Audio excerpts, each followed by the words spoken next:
साथियों नमस्कार। आज अपन विज्ञान की प्रारंभिक शुरुआत कैसे हुई थी और विज्ञान के इतिहास में कौन कौन से वैज्ञानिक आए थे, शुरुआत विज्ञान की कहाँ से हुई थी, उसके बारे में अध्ययन करेंगे।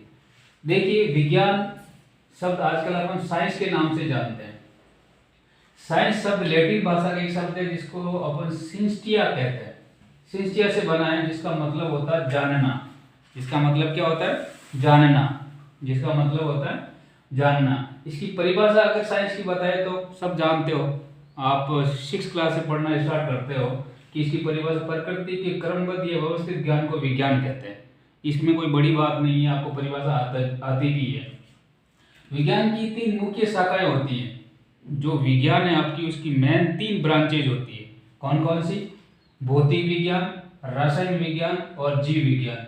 भौतिक विज्ञान को अपन फिजिक्स कहते हैं, रसायन विज्ञान को केमिस्ट्री कहते हैं और जीव विज्ञान को बायोलॉजी कहते हैं। मेन आज अपन का पोर्शन जो होगा वो जीव विज्ञान पे होगा। जीव विज्ञान विज्ञान की मूल शाखा के रूप में मान्यता सर्वप्रथम अरस्तु ने दी थी। किसने दी थी? अरस्तु ने दी थी। अरस्तु ने दी थी, इसलिए अरस्तु को फादर ऑफ बायोलॉजी कहा जाता है। ध्यान से देखिए, यहाँ पे फादर ऑफ बायोलॉजी। आपको ये एग्जाम में बहुत बार सवाल पूछा जाता है कि फादर ऑफ बायोलॉजी किसे कहते हैं, तो यहाँ आएगा आपका अरस्तु। बायोलॉजी शब्द का उपयोग सबसे पहले, अब एक वर्ड आते टर्म्स आती है कि बायोलॉजी, ये शब्द किसने किया? किसने सबसे पहले उपयोग किया था? तो सबसे पहले जो बायोलॉजी शब्द का उपयोग किया था, लेमार्क एक फ्रांसीसी वैज्ञानिक था उसने, और एक ट्रेविरेंस ने किया था। ट्रेविरेंस वैज्ञानिक ने 1801 में बायोलॉजी शब्द का प्रयोग किया। बायोलॉजी में भी पुनः 2 शाखाओं में विभाजित कर सकते हैं। एक है आपका वनस्पति विज्ञान और दूसरा है जंतु विज्ञान। वनस्पति विज्ञान को अपन बॉटनी कहते हैं। वनस्पति विज्ञान को बॉटनी कहते हैं, जिसमें पेड़ पौधों का अध्ययन किया जाता है, और जंतु विज्ञान को जूलॉजी कहते हैं। जंतु विज्ञान को जूलॉजी कहते हैं, जिसमें अपन जंतुओं का अध्ययन करते हैं।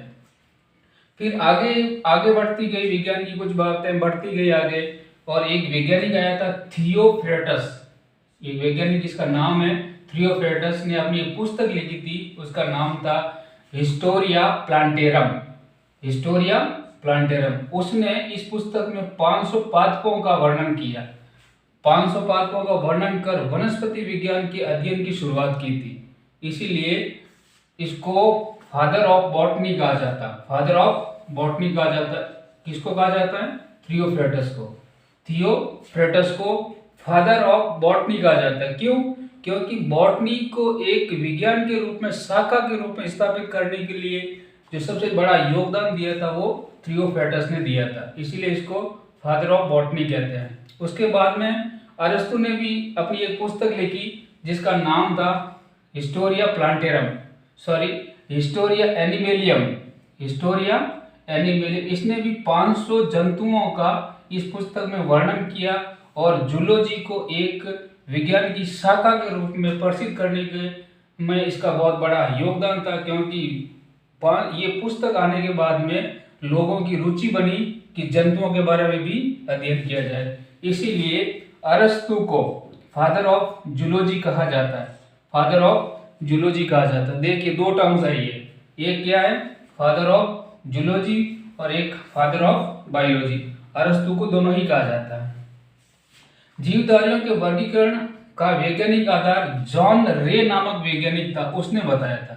अब लोगों को क्या, जो पादपों की 500 प्रजातियां मिल गई थी और जंतुओं की मिल गई थी, तो इनको क्या करना कि जो ये लोग सोचने लगे कि भाई इनका वर्गीकरण किया जाए। तो वर्गीकरण का आधुनिक आधार किसने दिया था?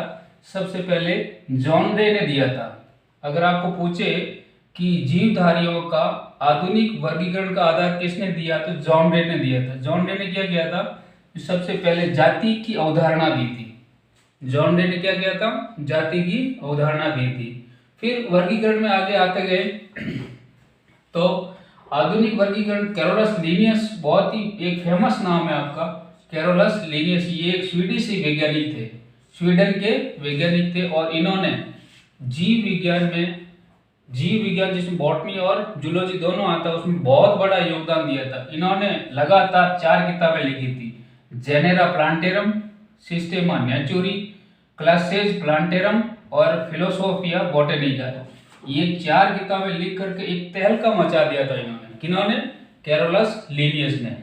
ठीक है, इन चारों किताबों से जीवधारियों को 2 जगत प्रणाली की स्थापना हो गई थी। कौन सी जगत की? 2 जगत प्रणाली की। पहला जगत कौन सा? बॉटनी। दूसरा जगत कौन सा? जूलॉजी। इसीलिए पूरा ये जो आधुनिक वर्गीकरण आ गया था, तो उसके बाद में इस कैरोलस लिनियस को फादर ऑफ टैक्सोनॉमी क्या जाने लगा? फादर ऑफ टैक्सोनॉमी किसको कहा जाता है? कैरोलस लिनियस को, जिन्होंने 2 जगत की परंपरागत प्रणाली दी। उसके बाद में और भी आगे आ गए थे, तो इसका अध्ययन अपन नेक्स्ट वीडियो में करेंगे। धन्यवाद।